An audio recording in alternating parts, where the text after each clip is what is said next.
আমি একজন প্রার্থী হিসাবে প্রথমত আমার ভোটারদের কাছে আমার অঙ্গীকার প্রধানত এটাই থাকবে যে আমি যদি নির্বাচিত হই তাহলে চুয়াডাঙ্গাকে আমি একটি স্মার্ট জেলা হিসাবে, বিশেষ করে আমার নির্বাচনী আসনকে একটা স্মার্ট,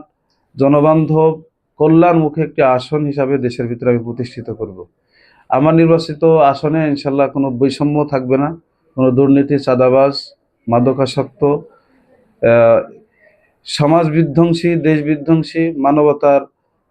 অধিকার ক্ষুণ্ণ কোনো ধরনের অপকর্ম এখানে করার সুযোগ কারোর থাকবে না। সকল দলমত নির্বিশেষে এবং ধর্ম বর্ণ নির্বিশেষে প্রত্যেকটা নাগরিক তাদের নাগরিকত্ব নিয়ে, তাদের যথাযথ মর্যাদা নিয়ে শান্তিতে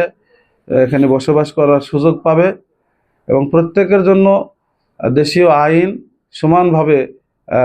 আইনের ক্ষেত্রে প্রত্যেকে সমান অধিকার প্রাপ্ত হবে। আমি সেটা আমার ভোটারদের কাছে দায়িত্বহীনভাবেই আমি এই অঙ্গীকার করতে চাই এবং আমি প্রত্যেকের সেবক হিসাবে কাজ করতে চাব। আমরা দেশের মানুষ জানে যে আমরা যারা নির্বাচন করি একটা দলীয় প্রার্থী প্রতীক নিয়ে, দলীয় ম্যান্ডেটে নমিনেশন আমরা যদিও নির্বাচন করি, কিন্তু নির্বাচিত হওয়ার পরে এমপিদের, সংসদ সদস্য যেনারা হন, তাদের উচিত হলো তখন কোনো একটা দলের, সুনির্দিষ্ট কোনো একটা দলের এমপি হিসাবে নিজেকে পরিচয় না দেওয়া। নির্বাচিত হওয়ার পরে তখন তার নির্বাচনী আসনে ধর্ম বর্ণ দল মত নির্বিশেষে সকলেরই সে প্রতিনিধি, কিন্তু আমরা এটার ব্যত্যয় দেখি। আমি যদি নির্বাচিত হই তাহলে আমি চুয়াডাঙ্গা এক আসনের ভোটারদেরকে আমি এই অঙ্গীকার দিতে চাই যে আমি নির্বাচিত হলে যদিও সুনির্দিষ্ট একটি দলের আমি নমিনেশন প্রাপ্ত প্রার্থী, আমি সকল ভোটারকে এই